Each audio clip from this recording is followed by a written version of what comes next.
Good morning mga kabisyo. Napakainit, nagpapawisan ako. Gusto niyo ba kumain ng ubas? Narito. Ito ay presko, napakatamis na ubas. Hello, hello, hello. Gusto niyo ng ubas? Hali kayo.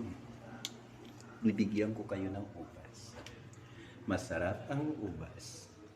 Merienda time. 9 p.m. na po. Gising na kayo. Magmerienda na kayo ng ubas.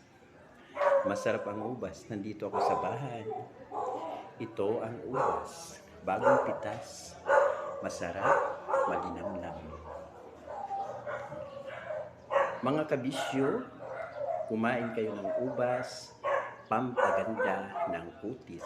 Katulad ko, medyo nawawala na yung mga magaspang sa mukha.